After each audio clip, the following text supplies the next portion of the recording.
want to start by asking this. Carousel is this really human-sized romance about two high school sweethearts reconnecting after many, many years.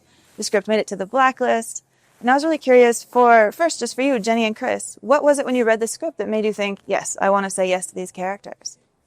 Oh, I think for me it was that, like, I sort of an innate thing. There's something in the script where I felt yes, I can access this. That's like the first thing. I can be there. It's kind of like a weird question to ask yourself, I think, but it's like, can I be in this world or not? Is this uncomfortable for me in a bad way, or uncomfortable in a sort of like, this will foster growth kind of way? Do you like a little bit of uncomfortable? Yeah, I don't mind being uncomfortable as long as I think it's part of like a healthy, nutritious process. I don't believe in tough love, and I don't think every challenge is worth taking, but this script, the story was romantic and sorrowful and really rich, and it was so simple. I knew exactly what I felt what these people have felt, and I wanted to be in that world. Yeah. What about for you, Chris? It was a simple matter of taste, really. You read a lot of scripts, and then the one that appeals to your sensibility is the one that you lean into, and this one was a no-brainer. For me, it was Rachel's keen awareness and observation of human behavior, and it was emotional without being pedantic. It had pathos without forcing it. It had levity that was contextual. It had all of the melodies of real life. And I really wanted to investigate these daily rituals that I think will find resonance with the community that watches the film. It's waking up and taking your daughter to school, and it's texting your daughter to make sure she's okay, and having a conversation with your ex-wife on a doorstep. And these very seemingly banal daily occurrences that, when wrapped together in a thread, create the drama and the transcendence of what it means to be human. So, and I'd seen Rachel's previous films, and I thought that visually her cinematic language was unique and different and challenging, and that all excited me. Well, Rachel, what did you like about this combination of Chris and Jenny for your leads?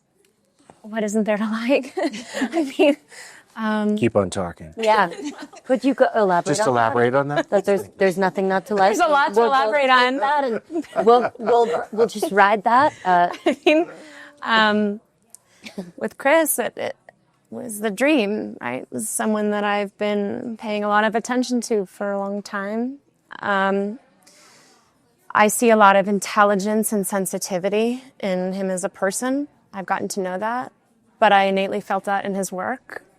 And I'd always dreamt, actually, of him being able to do this role.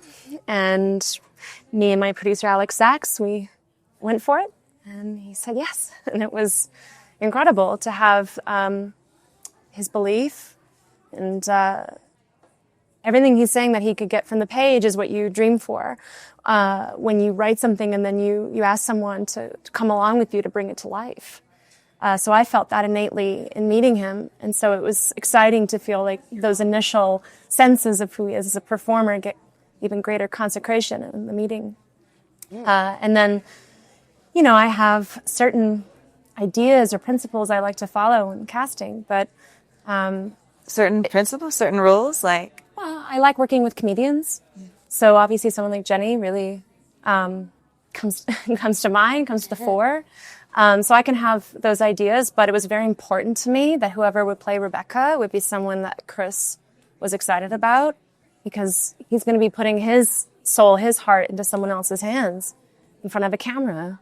And in order to capture something that's not only alive, but to invite something out of him and to feel excited, it's important to me to know what he thinks. So we collaborated on finding our Rebecca. Yeah. Well, and then you have Abby playing Chris's daughter. What really struck me about your performance is you have scenes of absolute sort of breakdown and absolute control when you're performing in the debate world. Like, tell me about the range of modes. Like, how do you get into those phases when it is that day and, it's a breakdown day versus when it's a debate scene day? I feel really lucky. I first heard from Rachel about this back in December of 2023.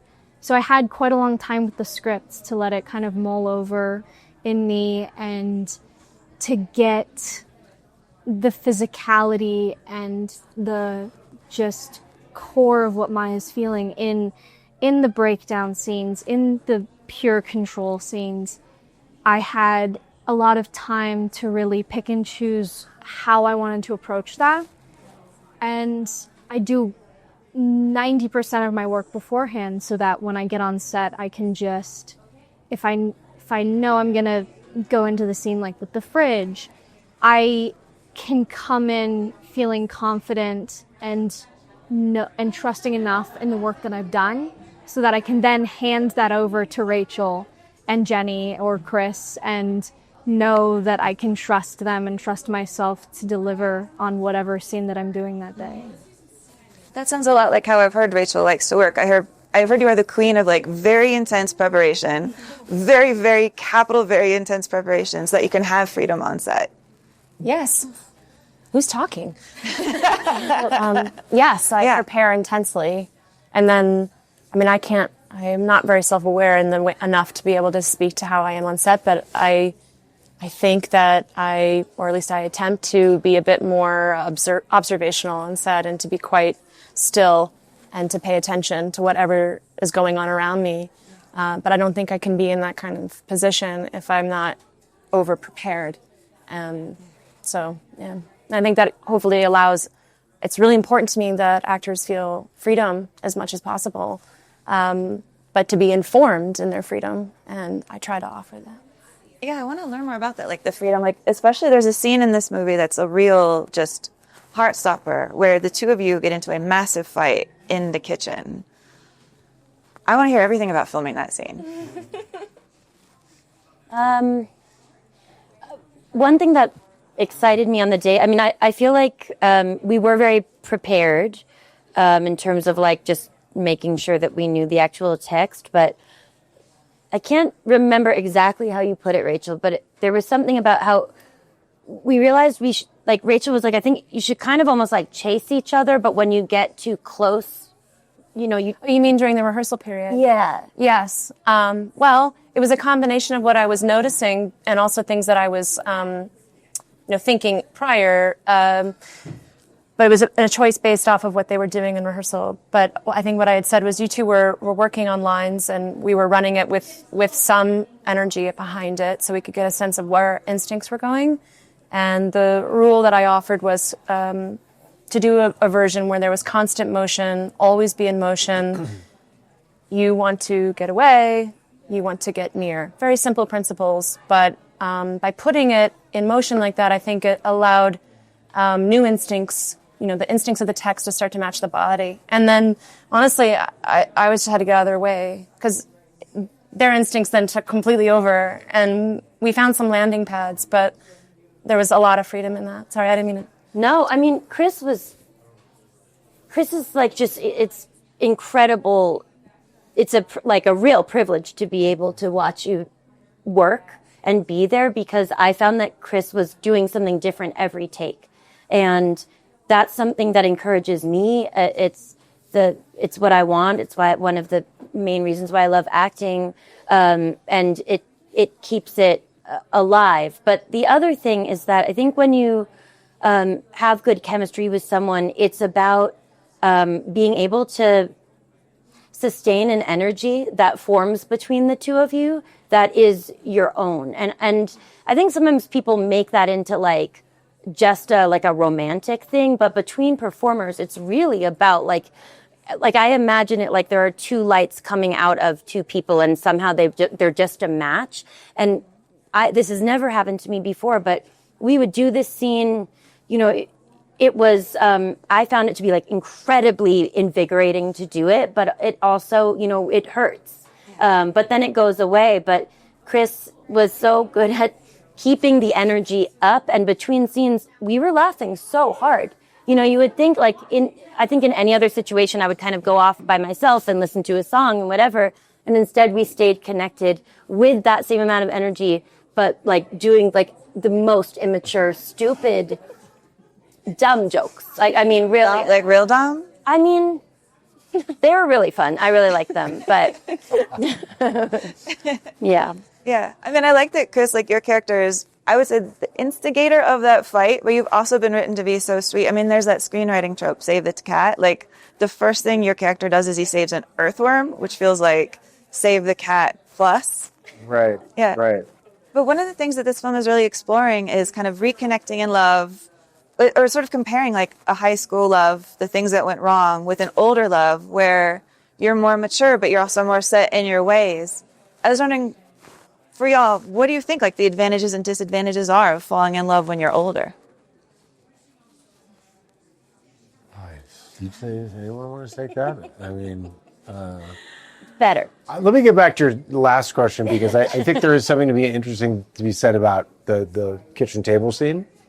Is that we shot like 11 takes all the way through. So each time we ran that scene, it was from point A to Z, which is in filmmaking land quite a rarity, because usually at a certain point you'll start popping in for the pieces and the pieces. But that stage was like a stage. We got to stage. We were upstairs in this house rehearsing these lines like you would do in theater, and running it as fast as you could just to get the lines out, fast as you could just get the lines out. It was exactly like theater. Then you came to this stage and you performed. But what was really fun was in the moment was finding the dynamic of, well, when should I sit up and where should I go and what am I doing over here? And so the dance that then started happening, because we had the freedom of 12 minutes per time to figure it out, was really, really quite something, I think. I just wanted to make sure that he said that. Yeah. Well, I'm going to ask one last question that's going to sound out of context to anybody who hasn't seen the film yet. But raise your hand if you have ever gotten incredibly airport drunk. Oh. I actually have gotten loaded at the actual bar in Nashville where he's trying to get some water, Tootsie's. I've had some dark moments there. So it was important to me that we shot in Tootsie's, and it's sort of iconic at the Nashville airport. And any of my Nashville friends that were seeing him, we were doing like feedback screens and stuff, they'll all be like, y'all went to Tootsie's. That's a good call. We've all had a dark moment at that place. I have to admit, part of me in the back of my head was like, getting airport drunk would be so expensive. Yeah, but when you're lost the way that Noah Abrams is lost, you're not paying attention to expense. You're really just riding the moment. One time I got airport drunk during a breakup, and then I got on the plane. And that's actually how I met one of my best friends, because I got on the plane, I was like crying a little bit, and he was like, "Are you okay?" And I was like, "No." And then we talked for the entire cross-country flight, and that's how we became friends. That was like 8 years ago. And he's one of my favorite, closest friends now. Yeah. That is beautiful. Yeah. I love that this is a pro Nice that he accepted airport that. drunk movie. Yeah, it was like really. For me. But I'm a fun drunk, even when I'm crying, I would say. I can tell that. Well, Anyhow, you're done. You're wrapped. You're wrapped. Wrap. That's a wrap on Chris. That's a wrap on Chris. So we're going to have some fun celebrating tonight, you guys. Thank you. Thank you very much. Get drunk. Let's rip it off.